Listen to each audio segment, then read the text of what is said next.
Good morning दोस्तों। हम लोगों ने कल माइक्रो और मैक्रो इकोनॉमिक्स से डिस्कस किया था और हमने देखा था कि माइक्रो और मैक्रो दोनों रिलेटिव कॉन्सेप्ट है। और रिलेटिव कॉन्सेप्ट में मैंने बात की कि रिलेटिव और एब्सोल्यूट जो कॉन्सेप्ट होता है उसमें क्या डिफरेंस होता है, ये बात हम लोगों ने की कल। और माइक्रो इकोनॉमिक्स के एग्जाम्पल्स क्या क्या होंगे, कल हमने बात की थी ना कि माइक्रो इकोनॉमिक्स से कई बार क्वेश्चन आता है कि माइक्रो इकोनॉमिक्स से रिलेटेड है या माइक्रो इकोनॉमिक्स से रिलेटेड नहीं है। तो ऐसे विकल्प आते हैं, ऑप्शंस आते हैं, खूब सारे कॉम्पिटिटिव एग्जाम्स में क्वेश्चन आते हैं।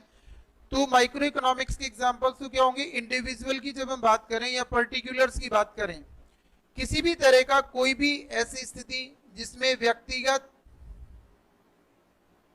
या कोई विशेष या कोई एक, इन शब्दों की जब हम लोग बात करें, या कोई वर्ड ही अंडरस्टूड हो किसमें केवल एक की ही बात की जा रही है, तो ऐसी सिचुएशन में उसे हम माइक्रो इकोनॉमिक्स में शामिल करेंगे। किसमें शामिल करेंगे? माइक्रो इकोनॉमिक्स में शामिल करेंगे। जैसे हमें कहें कि एक उद्योग या कोई विशेष उद्योग या एक व्यक्ति की इनकम, एक व्यक्ति की मजदूरी, एक व्यक्ति की मांग, ये जो होती है वो किसमें शामिल होगी? दूसरा, थ्योरी ऑफ कंज्यूमर बिहेवियर, ये भी हम किसमें कैलकुलेट करेंगे? माइक्रो इकोनॉमिक्स में। लॉ ऑफ डिमांड और एग्रीगेट डिमांड, यदि लॉ ऑफ डिमांड या इंडिविजुअल डिमांड की जब हम लोग बात कर रहे होते हैं, जब हम लॉ ऑफ डिमांड की बात करते हैं तो हम इंडिविजुअल डिमांड की ही बात कर रहे होते हैं। किसकी बात कर रहे होते हैं? इंडिविजुअल की बात कर रहे होते हैं। जब एग्रीगेट डिमांड की बात करते हैं तो मैक्रो का पार्ट होता है। एग्रीगेट शब्द यदि हम लोग लगाएंगे तो किसका पार्ट होगा? मैक्रो का। कोई ग्रुप होगा, मान लीजिए किसी ग्रुप के बारे में हम लोग बात करें और यदि हमने ग्रुप का कोई नाम नहीं दिया, स्पेशलाइज नहीं किया, तो ऐसी सिचुएशन में वो भी मैक्रो हो सकता है। लेकिन ग्रुप को हमने स्पेशलाइज कर दिया पर्टिकुलर के लिए, जैसे राजस्थान में हमें स्टडी करनी है और केवल एजुकेशन इंस्टीट्यूट्स की स्टडी करनी है, तो यदि पर्टिकुलर नेम जब हम लोग उसको दिया जाता है तो ऐसी सिचुएशन में वो किसमें कैलकुलेट होगा? माइक्रो इकोनॉमिक्स में कैलकुलेट होगा। अदरवाइज तो फिर जैसे होल इकोनॉमी है, एग्रीगेट सिचुएशन है, वो सब किसमें शामिल होंगे? तो मैक्रो इकोनॉमिक्स के एग्जांपल्स को हम लोग देखें, मैक्रो इकोनॉमिक्स के एग्जांपल्स हम लोग देखें। जैसे मैं आपसे कहूं कि इंटरनेशनल ट्रेड, तो ये माइक्रो है या मैक्रो है? मैक्रो है। क्या होगा? और डेवलपमेंट क्या होगा? डेवलपमेंट क्या होगा दोस्तों? किसी का भी डेवलपमेंट अपने आप में क्या है? एक व्यापक शब्दावली है, एक बॉर्डर सेंस में होता है। क्योंकि जब हम ग्रोथ की बात करते हैं, ये ग्रोथ और डेवलपमेंट में कोई अंतर है क्या? आपने देखा है कभी?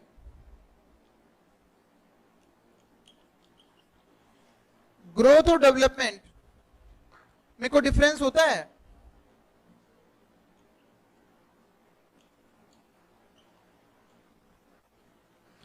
इकोनॉमिक डेवलपमेंट और इकोनॉमिक ग्रोथ, आर्थिक वृद्धि और आर्थिक विकास, क्या होता है ये सब? दोनों में कोई डिफरेंस है? ये दोनों एक ही बात है?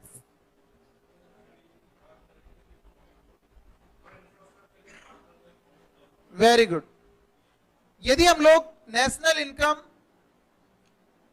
में इंक्रीमेंट हो या पर कैपिटा इनकम में वृद्धि हो, इंक्रीज हो, तो ये क्या कहलाएगी? Economic growth.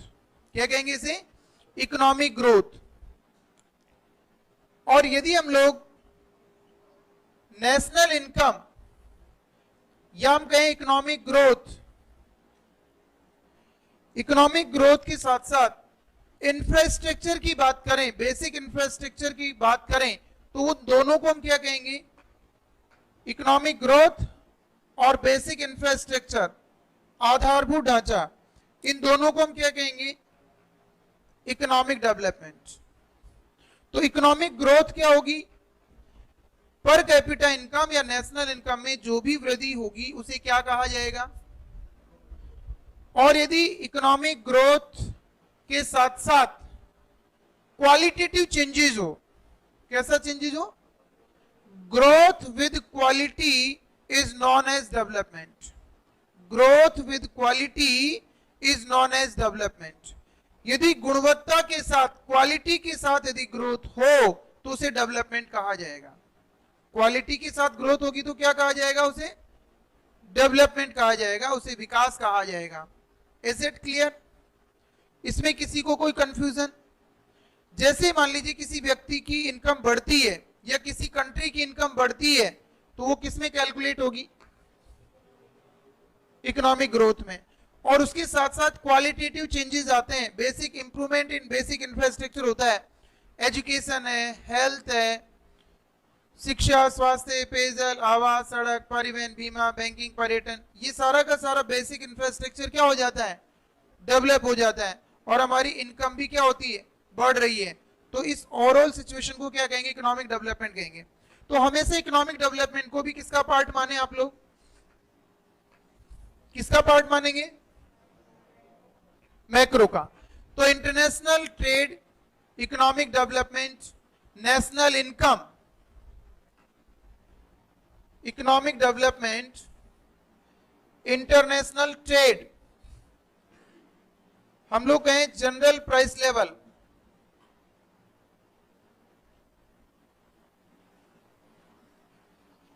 General price level, ये किसमें शामिल होगा?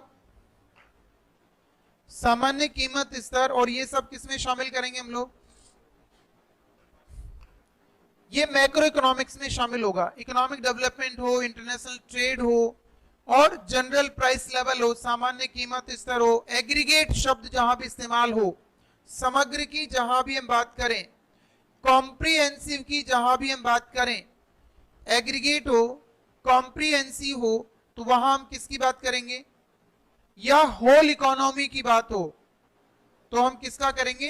Macro economics. मेरे ख्याल से माइक्रो और मैक्रो को आप आराम से इजीली, फिर आपकी जब ऑब्जेक्टिव क्वेश्चंस आपको दिए जाएंगे, टेस्ट वगैरह लिए जाएगा तो उनमें क्वेश्चंस होंगे तो आप इजीली उसको असेस कर पाएंगे और समझ पाएंगे। कुछ चीजें हम लोग जब एग्जांपल हमारे सामने क्वेश्चन आएंगे तो हम उसको समझेंगे। एक बात इंपॉर्टेंट है दोस्तों, मैक्रो इकोनॉमिक्स का जो रिलेशन है वो शॉर्ट टर्म से है। वैसे तो फुल एम्प्लॉयमेंट भी उसमें शामिल होगा। यदि हम लोग यहाँ बात करें तो फुल एम्प्लॉयमेंट, पूर्ण रोजगार की हम लोग बात करें, अब जिसके साथ भी एग्रीगेट्स लगा दो या फुल एम्प्लॉयमेंट लगा दो या एग्रीगेट वेज की बात करें, हम लोग समग्र मजदूरी की बात करें, जो भी एग्रीगेट हो या कुल हो, टोटल हो, तो मैक्रो का पार्ट हो जाएगी। इंडिविजुअल होगी तो माइक्रो का पार्ट हो जाएगा। ये बात क्लियर होगी? अब इसके आगे हम लोग जो बात करेंगे वो बात करेंगे nature of economics. Nature of economics, अर्थशास्त्र की प्रकृति। नेचर ऑफ इकोनॉमिक्स, अर्थशास्त्र की प्रकृति।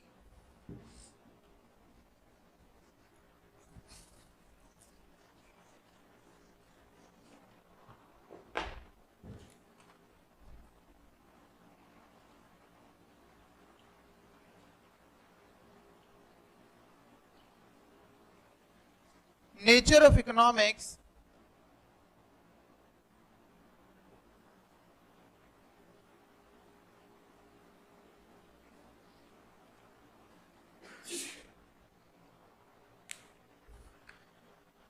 जैसे इस दुनिया का कोई भी सब्जेक्ट हो, चाहे वो स्टैटिस्टिक्स हो, इकोनॉमिक्स हो, पब्लिक एडमिनिस्ट्रेशन हो या और कोई सा सब्जेक्ट हम लोग पढ़ें, हर एक जो सब्जेक्ट है इस दुनिया में, जितने भी सब्जेक्ट्स हैं, उन सभी का नेचर जब आप लोग पढ़ेंगे तो उसका नेचर दो ही पढ़ेंगे, आर्ट एंड साइंस। क्या पढ़ेंगे? Art and science. तो वैसे ही इकोनॉमिक्स भी अलग नहीं है। जितने भी सोशल साइंसेज हैं उन सब का नेचर आप पढ़ेंगे। सोशियोलॉजी का नेचर भी आप पढ़ेंगे तो आप क्या पढ़ेंगे? Art and science. Political science का भी देखेंगे तो क्या पढ़ेंगे? पब्लिक एडमिनिस्ट्रेशन भी पढ़ेंगे तो क्या पढ़ेंगे? क्यों होता है आर्ट एंड साइंस? ऐसा कोई सब्जेक्ट आपने पढ़ा है कि जिसका नेचर आर्ट एंड साइंस नहीं हो? पढ़ा है कोई ऐसा सब्जेक्ट? कभी देखा है? वे स्टैटिस्टिक्स में भी सर ने कहा होगा कि इसका नेचर आर्ट एंड साइंस बहुत। ये नहीं बताया अभी तक? बताया होगा ना? अरे नहीं बताया क्या कि स्टैटिस्टिक्स का नेचर क्या होता है? नहीं बताया अभी? कोई बात नहीं, तो अब ध्यान रखना, स्टैटिस्टिक्स का नेचर भी क्या होगा? Art and science both. Economics का नेचर भी आर्ट एंड साइंस है। क्यों है?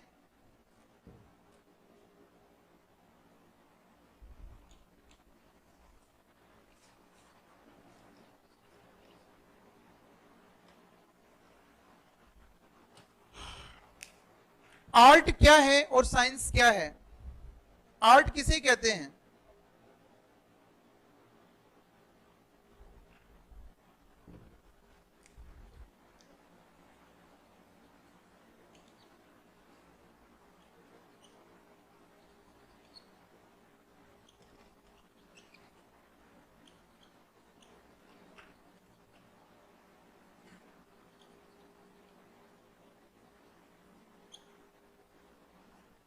Art is the best way to do any work. किसी भी कार्य को सर्वोत्तम ढंग से करना कला है। किसी भी कार्य को सर्वोत्तम ढंग से करना क्या है? कला है। किसी भी कार्य को सर्वोत्तम ढंग से करना कला है। लिख लीजिए, किसी भी कार्य को सर्वोत्तम ढंग से करना कला है।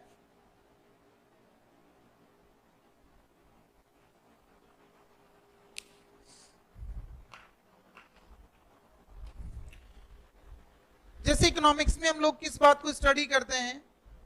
इकोनॉमिक प्रॉब्लम्स को स्टडी करते हैं ना हम लोग। इकोनॉमिक्स में स्टडी करते हैं कि हम लोग इकोनॉमिक प्रॉब्लम्स को स्टडी करते हैं। तो क्या इकोनॉमिक्स इकोनॉमिक प्रॉब्लम्स का बेस्ट वे प्रोवाइड करवाता है? उनका सॉल्यूशंस, बेस्ट सॉल्यूशन प्रोवाइड करवाता है क्या? ये बेस्ट सॉल्यूशन नहीं देता है? अरे इकोनॉमिक्स किसी भी इकोनॉमिक प्रॉब्लम का बेस्ट सॉल्यूशन देता है या नहीं देता है? आप ये कह दीजिए नहीं देता है तो नहीं देता है, कह दीजिए। यदि ऐसा नहीं होता तो एक इकोनॉमिक्स को हम लोग विषय के रूप में नहीं पढ़ रहे होते हैं। यदि ऐसा होता ना कि सबसे घटिया वे में इकोनॉमिक प्रॉब्लम्स को सॉल्व करता है, तो क्या हम उसे पढ़ते क्या? देखो दोस्तों, जिंदगी में किसी भी बात को समझने के दो तरीके हैं। कौन बताएगा दो तरीके कौन कौन से हैं? दुनिया में किसी भी कॉन्सेप्ट को समझने के दो तरीके हैं, और दो तरीके कौन से हैं? यार आप सब लोग पीजी हैं, और इतनी छोटी सी बात के लिए ना जो आप बिल्कुल नहीं बोलते हो, बताओ। घर वालों ने मना करके भेजा है कि वो भूलना मत। जी बेटा, पॉजिटिव तो क्या होगी? जैसे मैंने कहा कि कॉन्सेप्ट है, ये समझ में आ गया आपको, तो उसको समझने का तरीका क्या है? कॉन्सेप्ट किसे कहते हैं?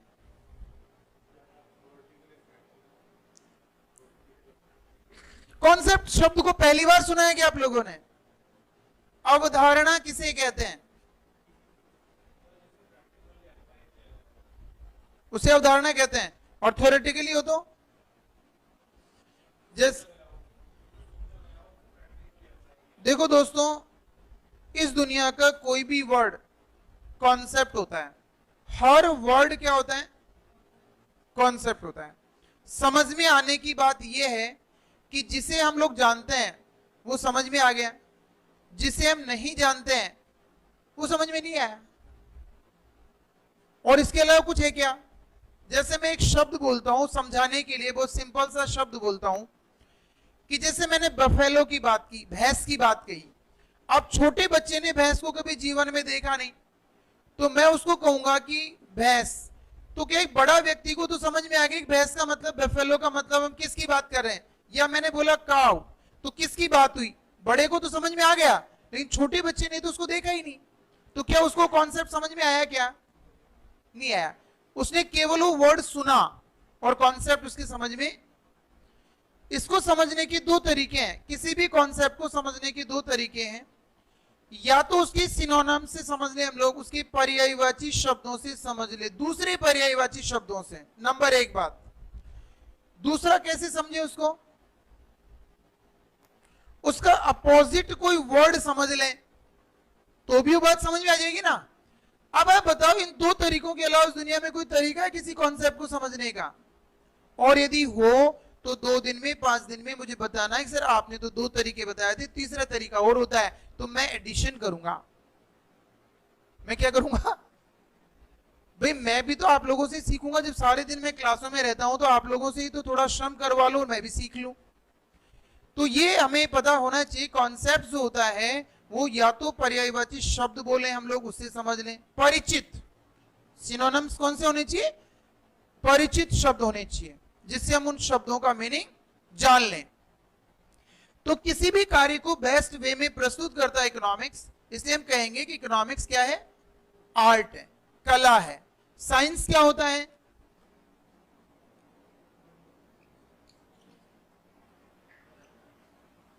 साइंस क्या है दोस्तों?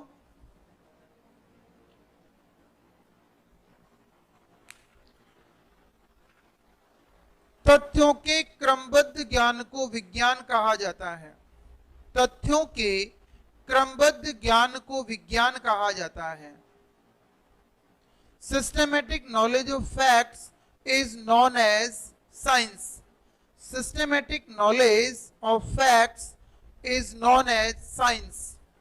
तथ्यों के क्रमबद्ध ज्ञान को विज्ञान कहते हैं। क्या इकोनॉमिक्स में क्रमबद्ध तथ्य प्रस्तुत किए जाते हैं क्या? इकोनॉमिक्स में तथ्य क्रमबद्ध होते हैं क्या? बिल्कुल होते हैं। इकोनॉमिक्स में तथ्य क्या होते हैं? क्रमबद्ध प्रस्तुत किए जाते हैं, सिस्टमैटिक होते हैं। तो तथ्यों के क्रमबद्ध ज्ञान को क्या कहा जाता है? विज्ञान कहा जाता है। विज्ञान भी 2 तरह का होगा।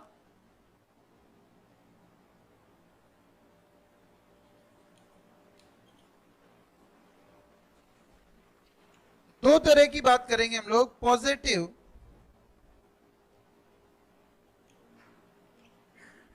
पॉजिटिव साइंस और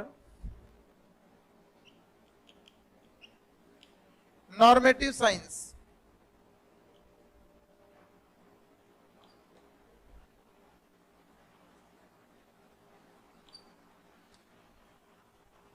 यदि हम लोग पॉजिटिव और नॉर्मेटिव साइंस को समझ लें तो फिर हम ये भी समझ लेंगे कि इकोनॉमिक्स में positive science as well as normative science. अर्थशास्त्र क्या है? पॉजिटिव साइंस भी है और नॉर्मेटिव साइंस भी है। रॉबिन्स ने इसका प्रबल समर्थन किया कि economics is only for positive science, it is not a normative science. Robins क्या कहता है कि अर्थशास्त्र केवल वास्तविक विज्ञान है। अर्थशास्त्र क्या है? It is related to facts and logic. ये तथ्यों और तर्कों पर आधारित है। It is based on logics and facts.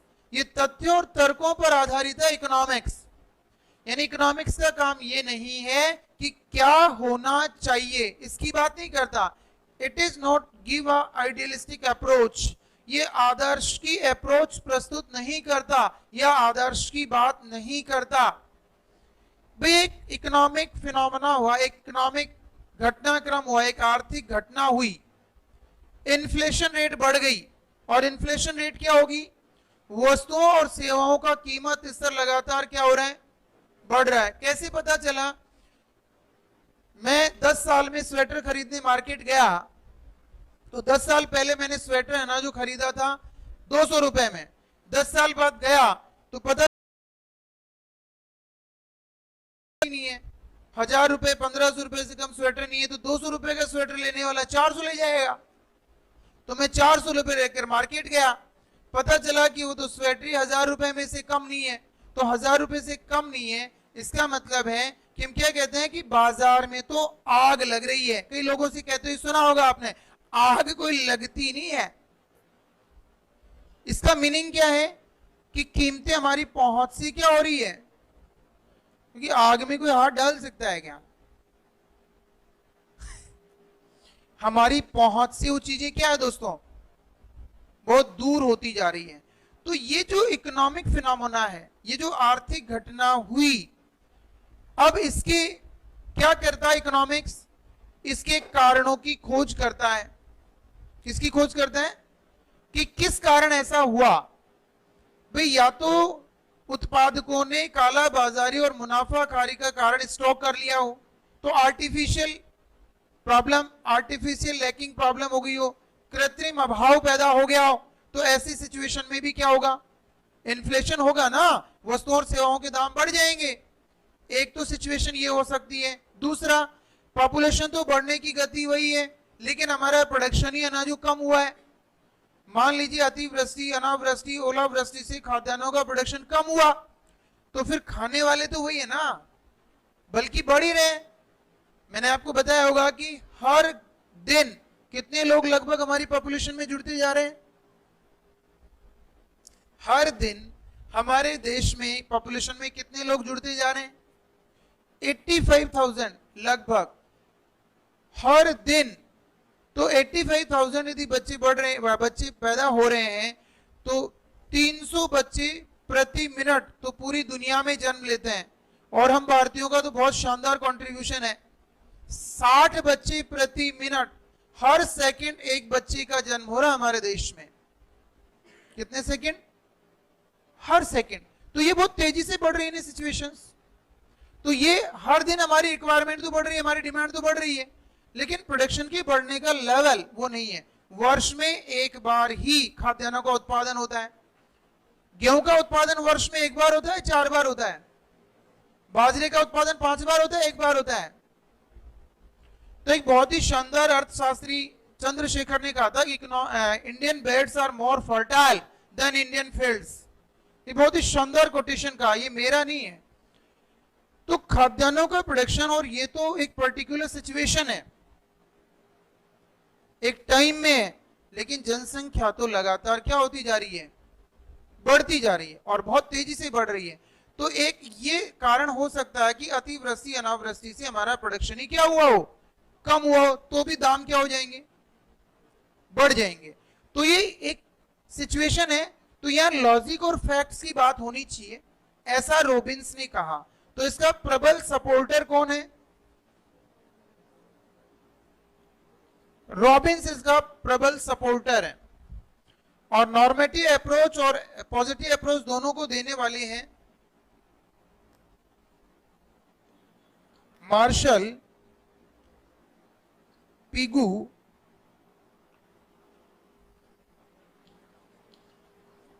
और हार्ट्रे। मार्शल, पिगू और हार्ट्रे ने क्या कहा कि इकोनॉमिक्स नॉर्मेटिव के साथ साथ क्या है? पॉजिटिव और नॉर्मेटिव दोनों हैं। जबकि इसने केवल किसको सपोर्ट किया? इकोनॉमिक्स केवल क्या है? पॉजिटिव साइंस है। जबकि इन तीनों ने क्या कहा? मार्शल, पिगू और हार्ट्रे ने क्या कहा? क्योंकि ये तो वेलफेयर, कल्याण से, सोशल वेलफेयर या ह्यूमन वेलफेयर से रिलेटेड है ना, तो सामाजिक कल्याण की बात करते हैं ना, तो कल्याण की बात करते हैं, तो इनको ये होना चाहिए कि ये what should B, what should not be, what is appropriate, what is not appropriate, क्या उचित है, क्या अनुचित है, क्या होना चाहिए, क्या नहीं होना चाहिए, इन सब से जब रिलेशन की बात करेंगे तो कौन सा इकोनॉमिक्स होगा? नॉर्मेटिव। अब हेडिंग लगाइए positive science. It is based on value judgement, जो हमारे आइडियलिस्टिक अप्रोच पर बेस्ड हो, हमारे आदर्शों पर आधारित हो, जिसमें हम आदर्श की बात करें, चाहिए की बात करें। जब हम कहते हैं ना कि यदि ऐसा होता तो कीमतें नहीं बढ़ती, यदि ऐसा होता तो ये हो जाता, यदि ये कर लेते तो वो कर लो, वो हो जाता, ये जो सिचुएशन है वो आइडियलिस्टिक अप्रोच है। जबकि प्रैक्टिकल की बात कर रहा है कि किसी भी आर्थिक घटना का कारण, कॉज और इफेक्ट, जब हम कॉज और इफेक्ट की बात करते हैं तो हम साइंस की बात करते हैं। और जब हम लोग शुड बी की बात करते हैं कि क्या होना चाहिए और क्या नॉट शुड बी या शुड बी की जब हम बात करते हैं तो हम नॉर्मेटिव की बात कर रहे होते हैं। Is it clear? ओके, लिखिए पॉजिटिव साइंस। इसके सपोर्टर लिख लीजिए, लिख लिया ना, तो सपोर्टर दो। इट इज पॉजिटिव साइंस में लिखिए, it is a study of, it is a study of what is, it is a study of what is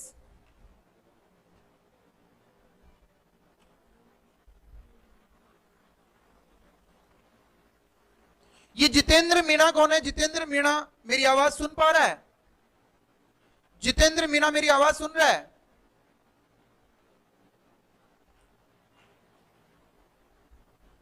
Jitendra Meena को मेरी आवाज आ रही है क्या? या तो बेटा आप अभी एग्जिट हो जाइए, या फिर आप आराम से बैठ के ना जो स्टडी करिए। ये कोई है ना जो फिल्म या सिनेमा घर नहीं है जिसमें आप एंटरटेन करके लेटे हुए हो। या फिर ऑफ रखिए आप अपना उसको।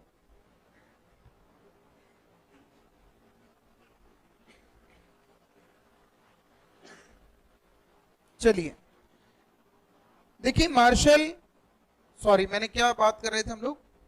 It is a study of what is, what was और व्हाट विल। वास्तविक विज्ञान, इसके अंतर्गत क्या है, इसके अंतर्गत क्या है, क्या था, क्या होगा का अध्ययन किया जाता है।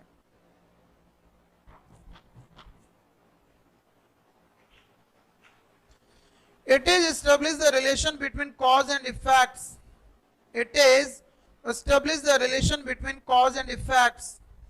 इसमें कारण और परिणामों के बीच संबंध स्थापित किया जाता है। It is establish the relation between cause and effects. इसमें कारण और परिणामों के बीच संबंध स्थापित किया जाता है। It is based on logics and facts. It is based on logics and facts. यह तर्कों एवं तथ्यों पर आधारित, यह तर्कों एवं तथ्यों पर आधारित है। स्कूल लेक्चरर के एग्जाम में एक क्वेश्चन आया था कि normative science, positive science is related to, उसमें 4 ऑप्शन थे। एक ऑप्शन था व्हाट इज, एक ऑप्शन था व्हाट शुड बी, एक ऑप्शन था व्हाट ऑट टू बी, एक ऑप्शन था व्हाट इज नॉट एप्रोप्रिएट। तो आंसर क्या होगा? What is. क्या होगा आंसर? What is. बात समझ में आ गई? तो यहां से क्वेश्चन इस तरीके से जनरेट होते हैं। तो आप लोग थोड़ा सा इस बात को ध्यान रखें कि what is, what was and what will, क्या है, क्या था और क्या होगा। दूसरी बात क्या है? ये लॉजिक्स और फैक्ट्स पर आधारित है, तर्कों और तथ्यों पर आधारित है। तर्क और तथ्य क्या होते हैं कि जैसे हम लोग कहें कि H2O, और H2O का मीनिंग क्या होगा? नेचुरल साइंसेज में होता है ना ऐसा। H2O का मतलब वाटर का फॉर्मूला है ना। तो ये अमेरिका में भी यही होगा, और भारत में भी यही होगा, और ब्रिटेन में भी यही होगा। ये पानी का फॉर्मूला बदल जाएगा। तो नेचुरल साइंस की तरह काम करता है इकोनॉमिक्स। ऐसा किसने कहा? रॉबिन्स ने। किसकी तरह काम करता है? नेचुरल साइंस की तरह काम करता है, रॉबिन्स ने कहा। मैंने, लेकिन सही कहा उन्होंने। दूसरा है, हम लोग बात करते हैं नॉर्मेटिव साइंस। नॉर्मेटिव साइंस,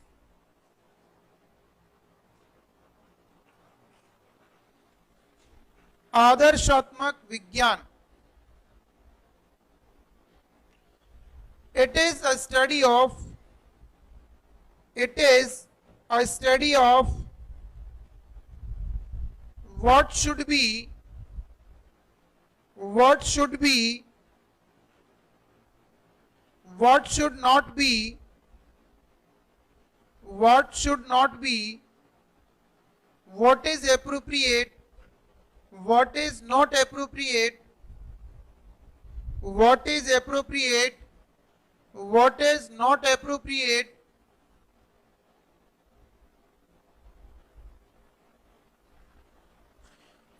आदर्शात्मक विज्ञान, इसके अंतर्गत क्या होना चाहिए,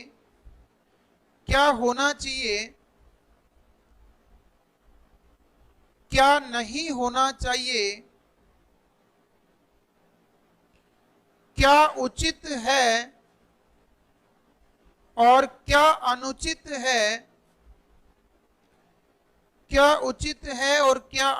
है, इसका अध्ययन किया जाता है। It is based on idealistic approach or value judgment. It is based on idealistic approach and value judgment.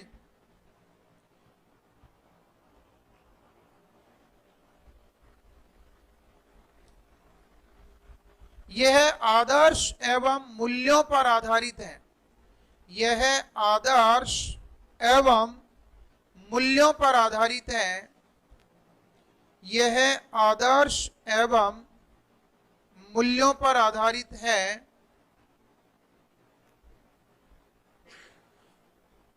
यह आर्थिक समस्याओं का सर्वोत्तम हल प्रस्तुत करता है। इसलिए यानी अर्थशास्त्र आर्थिक समस्याओं का क्या प्रस्तुत करता है? सर्वोत्तम हल प्रस्तुत करता है। इसलिए हम उसे क्या कहेंगे? Normative science. क्या कहेंगे?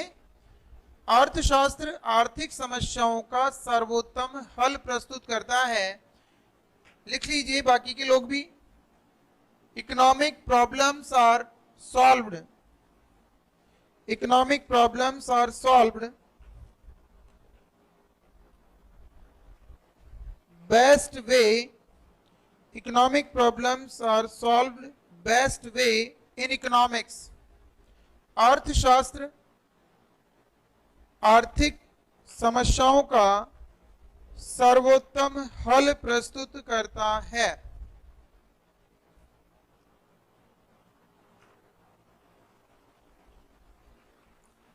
तो जनरली एक लाइन नीचे लिख दीजिए, economics is a positive science as well as normative science.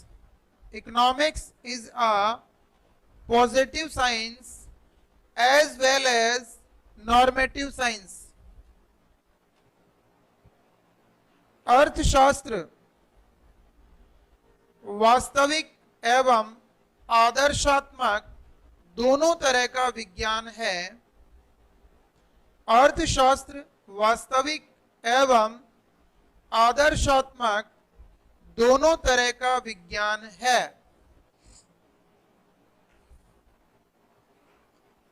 अर्थशास्त्र वास्तविक एवं आदर्शात्मक दोनों तरह का विज्ञान है। ये बात एकदम क्लियर होगी। इसी तरह से क्वेश्चन आते हैं और आप लोग उनका इजीली जवाब दे पाएंगे। अब हेडिंग लगाएंगे दोस्तों, theory of consumer behaviour. Theory of consumer behaviour.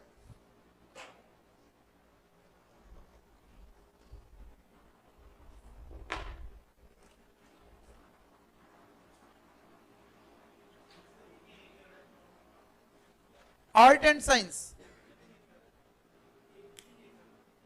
एक ही नेचर है, उसी से पूरा इकोनॉमिक्स डिफाइन हो रहा है ना। जैसे मान लो कि मेरी कैरेक्टरिस्टिक्स आपको लिखने को दी जाए तो आप 50 कैरेक्टरिस्टिक्स लिख सकते हो, लेकिन इकोनॉमिक्स का नेचर तो दो ही है कि आर्थिक समस्याओं का बेस्ट हल प्रोवाइड करवाएगा और दूसरा लॉजिक और फैक्ट्स पर काम करेगा। तो सभी आर्थिक घटनाक्रम है इसी बेस पर तो होंगे। हम जब सॉल्यूशंस देते हैं तो हम ये भी तो लिखते हैं कि other things remaining the same, अन्य बातें समान रहने पर मान्यताओं को लेकर चलते हैं ना। This is the idealistic situation, यानी ये सिचुएशन होगी तो ये फिनोमेना होगा और ये सिचुएशन यदि बदल जाएगी तो फिर ये नहीं होगा। क्योंकि इंडियन इकोनॉमी की सिचुएशन अलग है, अमेरिका की सिचुएशन अलग है, ब्रिटेन की सिचुएशन अलग है, फ्रांस की अलग है, रसिया की अलग है। हर कंट्री की इकोनॉमी की सिचुएशन और ह्यूमन बीइंग्स की जो सिचुएशन है वो डिफरेंट है। और कंज्यूमर का जो बिहेवियर है वो चीजें क्या होती है, प्रोड्यूसर कंज्यूमर सब सिचुएशनल बिहेव करते हैं। कैसा बिहेव करते हैं, सिचुएशनल। तो ये बिल्कुल नेचुरल साइंस की तरह तो हो नहीं सकता, बट हमारा एफर्ट है कि ये बहुत सारी समस्याओं का बहुत शानदार सॉल्यूशन प्रोवाइड करवाता है।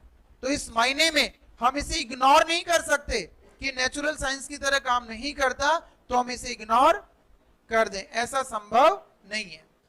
Theory of consumer behaviour,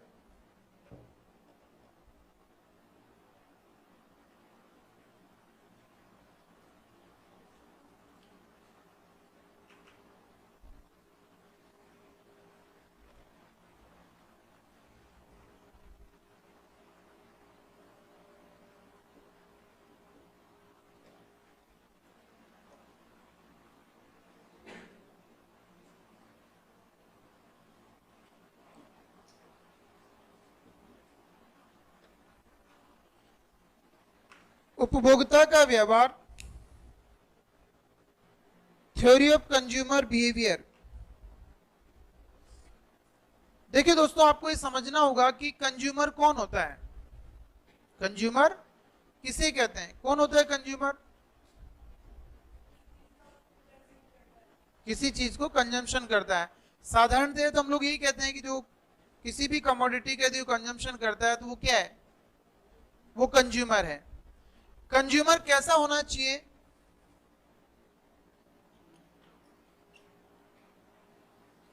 rational होना चाहिए। इकोनॉमिक्स में हमेशा हम लोग कौन से कंज्यूमर की बात करेंगे, इरेशनल की बात नहीं करेंगे।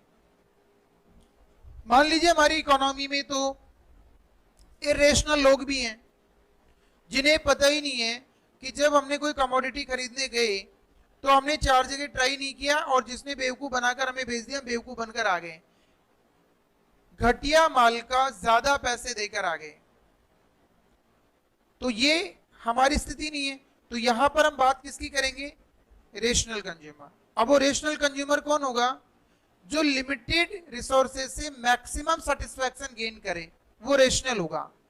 रेशनल कौन होगा,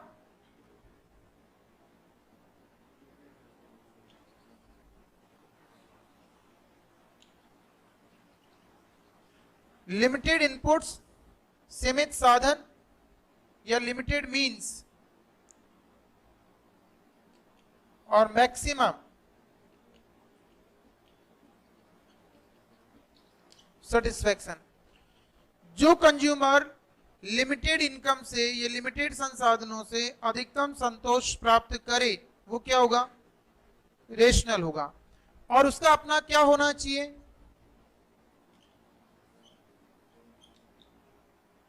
बजट कॉन्स्टेंट होना चाहिए, उसका बजट प्रतिबंध होना चाहिए, अपना बजट होना चाहिए।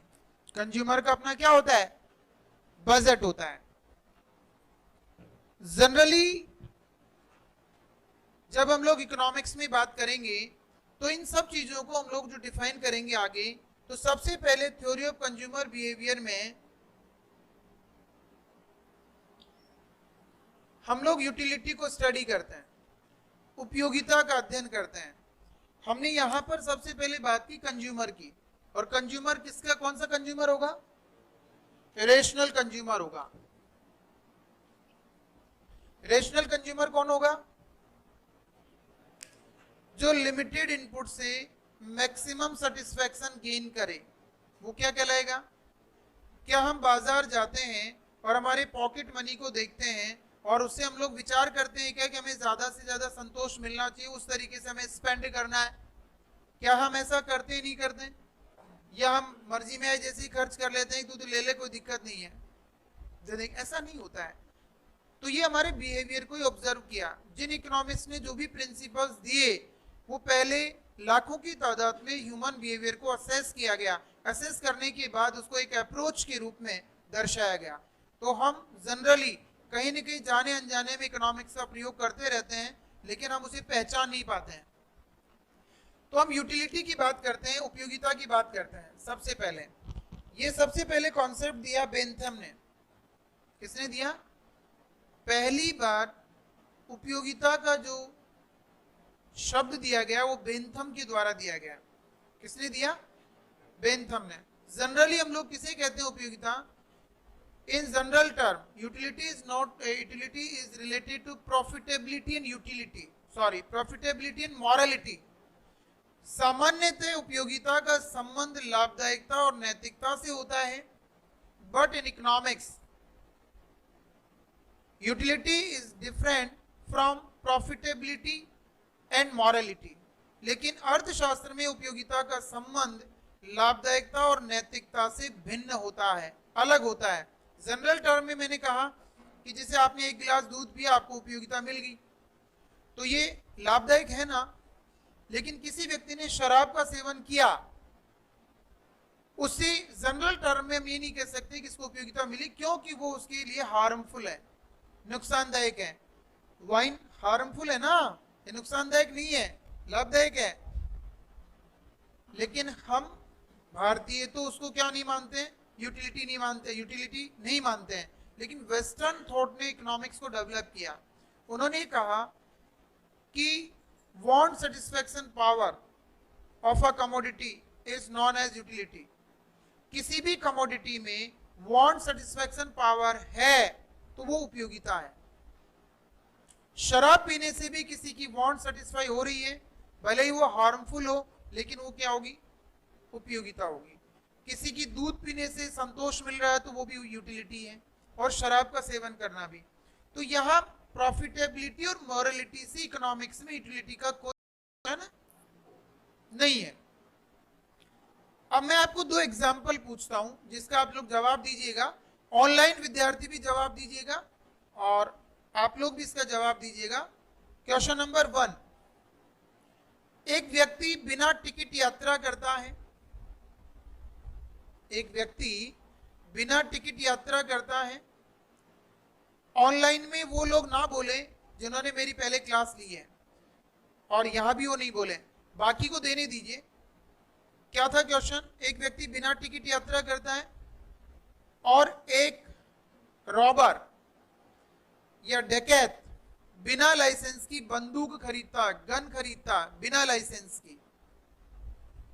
क्या दोनों ही लोगों को उपयोगिता मिलेगी या दोनों को ही नहीं मिलेगी? एक व्यक्ति बिना टिकट यात्रा करता है, एक डकैत या डाकू बिना लाइसेंस की बंदूक खरीदता है। क्या दोनों को ही उपयोगिता मिलेगी या दोनों को ही नहीं मिलेगी? जी बेटा, डकैत को मिलेगी। Okay, very good. जी बेटा,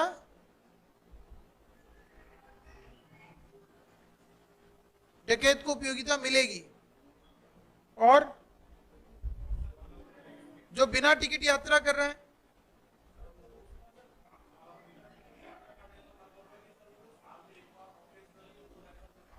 उससे क्या उपयोगिता भी कोई ऐसी होती है कि हमेशा मिलनी चाहिए या एक बार मिलनी चाहिए? वो तो एवरी टाइम की बात है। जिस समय जिस चीज का कंजम्पशन किया उसी समय तो उपयोगिता मिलेगी। तो जब वो यात्रा कर रहा बिना टिकट, तो उसे सेटिस्फैक्शन मिला या नहीं मिला?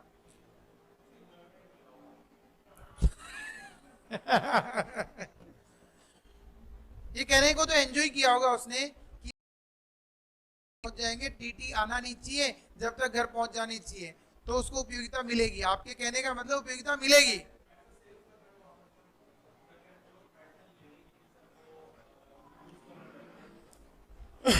देखो दोस्तों, इसमें बहुत सिंपल बात थी, यदि आप लोगों ने ध्यान दिया हो तो।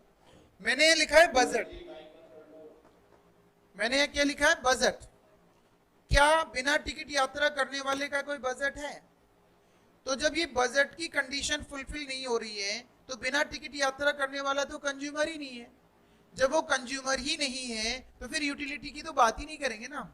It is not a include in our subject. ये तो हमारे विषय का पार्ट ही नहीं रहा, उसे तो हम लोग शामिल ही नहीं करेंगे। लेकिन डाकू ने बंदूक खरीदी है, खरीदी है, इट मीन्स उसका बजट भी है, उसके पास लिमिटेड इनपुट भी है, और वो मैक्सिमम सेटिस्फैक्शन भी गेन कर रहा है। Is that clear? इंपॉर्टेंट बात यह है, समझने की बात यह है, इसे कहते हैं अंडरस्टैंडिंग करना, अंडरस्टैंड करना, समझना चीजों को। तो थोड़ा सा आप लोग ये मैंने लिखा हुआ है। कई बार मैं बोल देता था तो बच्चे कहते थे सर आपने तो ये बताया ही नहीं था, अब तो लिखा है मैंने। ओके, तो यूटिलिटी की हम लोग बात कर रहे थे कि यूटिलिटी, एक लाइन लिखो, in general term utility is related, in general term utility is related to profitability and morality. सामान्यतः उपयोगिता का संबंध, सामान्यतः उपयोगिता का संबंध लाभदायकता या नैतिकता से होता है। सामान्यतः उपयोगिता का संबंध लाभदायकता या नैतिकता से होता है। But in economics, but in economics utility is not related to, utility is not related to profitability and morality, profitability and morality।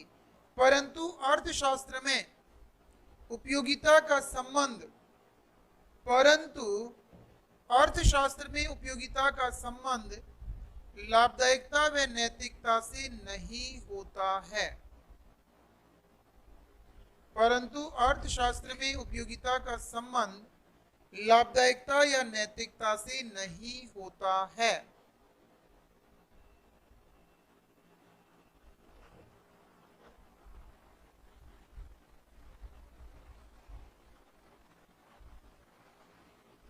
Next लिखिए, want satisfaction power of a commodity or service, want satisfaction power of a commodity or service is known as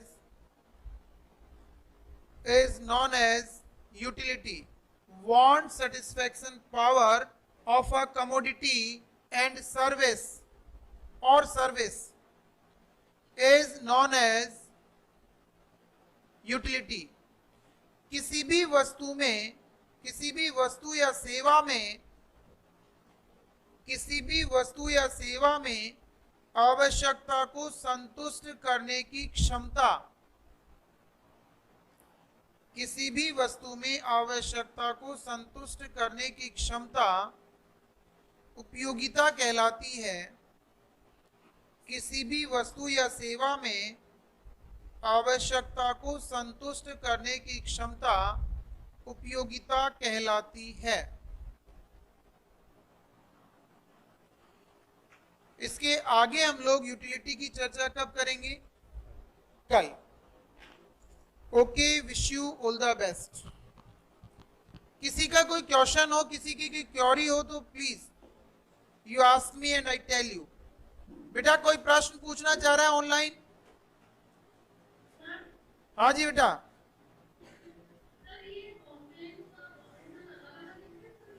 क्या बेटा, क्या बोल रहे हो?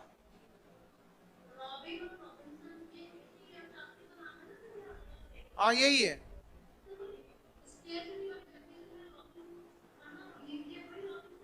यही Robins है, वही रॉबिन्स है ये। Okay, any question? बाकी कब बात करेंगे हम लोग? कल।